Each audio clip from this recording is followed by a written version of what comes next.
So for me, study scaling is one of the most boring things you can do. Right? It's really boring. But I have a method for studying that. So of course, first of all, you need to know the scale. So you have to go through the up and down process, right? So can you give me a major scale, or somebody else wanna pick a major scale? Whatever. D. D. All right. So this is the way I study scale.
I can go on forever, right?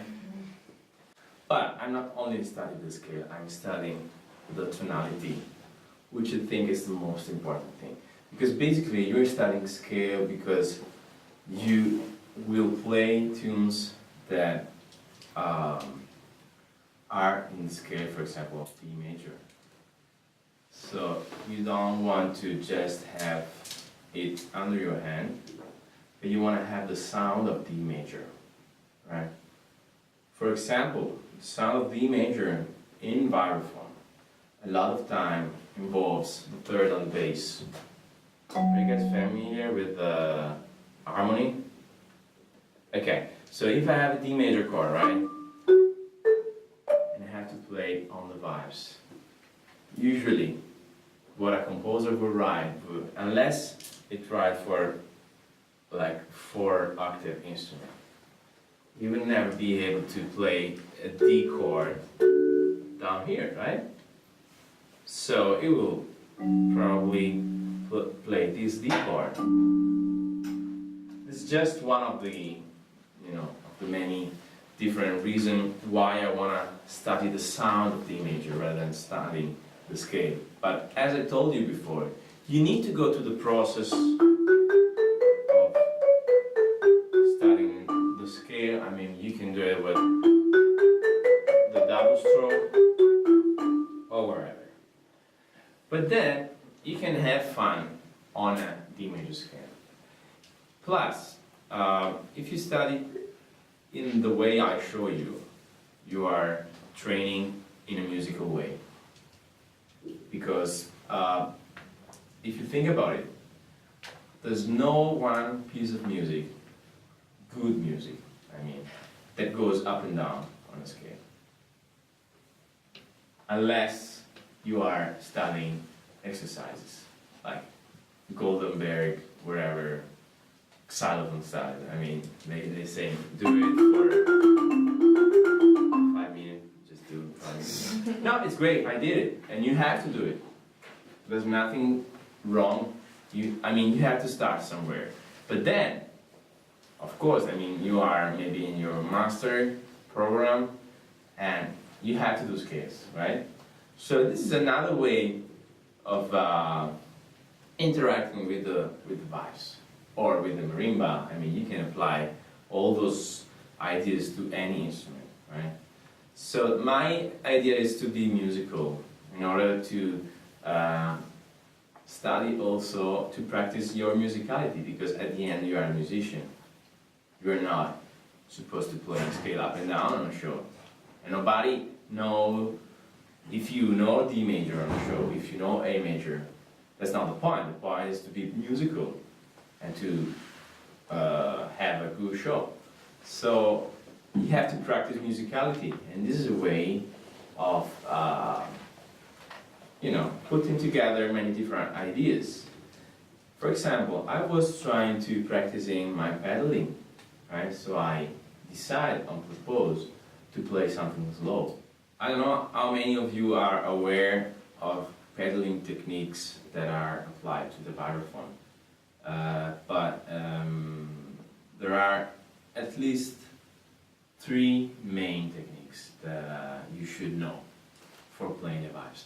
What I've realized during my short career, because I'm young, is that there are many percussion players that plays the vibes, and there are many marimba players that plays the vibes. You can notice that they are not vibes players; they are either percussion player or marimba player. And the first thing that comes to my mind is how do they use the pedal. So, for example, when I came here, the pedal here was really high. It was like this. You can play how you want. The thing that I'm saying to you, you can take it and throw on a trash can. I don't care. But if I were you, just if I were you, I would put the pedal low, right? So 1 centimeter. I don't know how many inches is that, but you can see it, right? And the reason is really simple. So, first of all, look at the dampener, right? This is closed, this is open. I don't think you realize from there that I moved that, right? So, it's just about, really touching the pedal. You can use the finger instead of using the hole, right? And there's another problem that happens when the pedal is really high, which is this. Right? Okay, if I have to record an album, this is already music, right? Unless you want it. There's nothing there. But, so first thing, just because I saw the vibes was, had the high vibe. So, second thing, we talk about these 3 different techniques. So, if we look at the history of vibes, vibraphone is a pretty new instrument. So it was invented in 1927 by a company called Lady. It's an American company. And the great revolution was the pedal first. And then they introduced the motor. And in fact, the name of the vibraphone comes from those fans that are rotating. But the name is wrong, because it should be called a tremolo phone. Because in fact, it's not a vibrato effect, it's a tremolo, because the pitch is not changing, right? So, anyway, we have it. And if you think about, I don't know if you guys ever heard about Lionel Hampton or Red Norvo, those prehistorical players. They were either drummers or xylophone players. And in fact, Red Norvo was an amazing marimba xylophone player. And in the 30s, they asked him, the record company asked him to switch to the vibes because it was more fashion to play vibes at the time because of Lionel Hampton. So if you hear the first recordings, it sounds like a xylophone. And sometimes, he just put down the pedal because he want a long note, right? So that's the first way you can use the pedal, which is not really involving the phrasing. And if you guys want to play classical music, you need a lot of nuances and phrasing. So the open and close kind of pedal will not help you that much. I mean, you can use it first year, second year, but then you need more than that. So, what did happen at that time? In the late 30s, microphones, you were talking about miking, right? You did. Okay, so microphones really explode.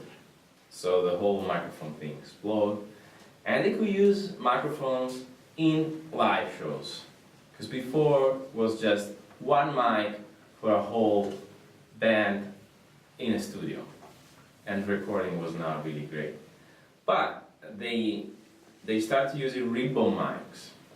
So also the vibraphone players could use softer mallet. Because before you could just use really hard mallet. That's why they did sound a bit as a xylophone, because actually they were xylophone mallets in order to be heard from really, distance.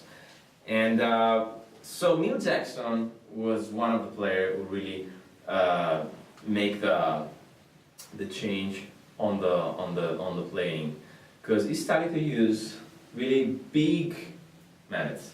If you see Jackson mallets, it's like a tennis ball on top of the stick, short stick. And he started to use the pedal, not only open and close, but he was using it for phrasing. And he was a singer originally. He used to sing in church and gospel sing, right? And he was also playing piano. So I think part of it comes from the fact that he was a singer. And he wanted to try to imitate a voice, which is something that is difficult to do with percussion. Because we have like one of the most stupid instruments in the hair, right? And in fact, if you think, every baby has a xylophone at home, right? And then when I ask around, do you know what is a vibes? Everybody, that you had it when you were a child. Because it's really easy, you just strike the bar, that's it. You don't have problem of, intonation. The sound is there, right? There's not so many rules you have to respect. So either you hit in the center, or you hit here. That's it. So, playing the vibes is not that hard, in my opinion. But I can be wrong. Okay, so the new technique is called the after pedaling. This is what I want to show you. So listen to that. So this is a normal pedaling, right?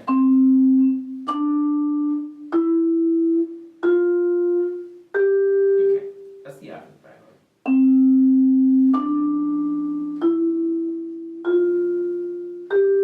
Okay, what's the difference? Normal?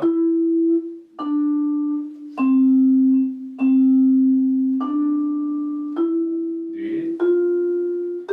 Okay, what's the difference? The sound doesn't stop. Right, it's a legato sound. That's what you guys want.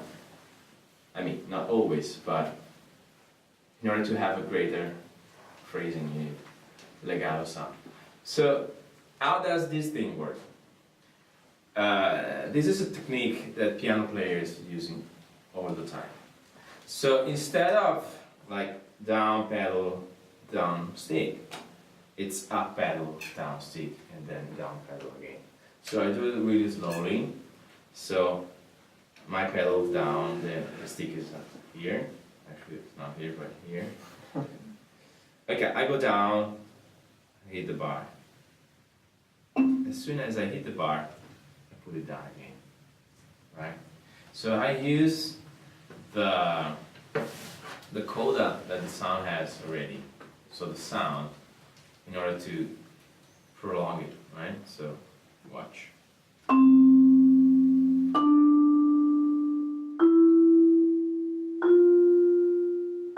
There's no gap. And this is like really something that will change your way of phrasing. Of course, the next level will be that technique. But there are some subtle differences in between these two techniques. And you cannot always apply that technique, right? So, this is the way, especially if you wanted to connect like two phrases. Because dampening is more inside of a phrase. It's more like to connect the whole, phrasing. And then there's another way of using the pedal that I use a lot, that is called the flutter pedaling. The flutter pedaling allows me to create a glue in between the notes. And so if I'm playing fast lines, that happens a lot in jazz, right? So this vibes has a whatever. So if I play like this, no pedal, I mean I can do it because it's 8 notes, but it's really like stiff, right? Huh? But if I apply a bit of pedal, so it's a subtlety. So I'm basically going to pedal a bit, maybe 2-3 notes, right?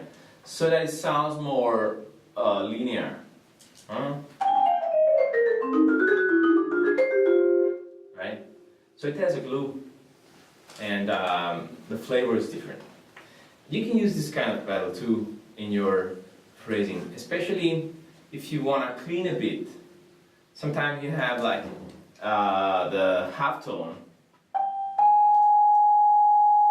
This is kind of boring, right? So you can use like a slight pedaling so that you clean the sound, but you still have the whole sound going on.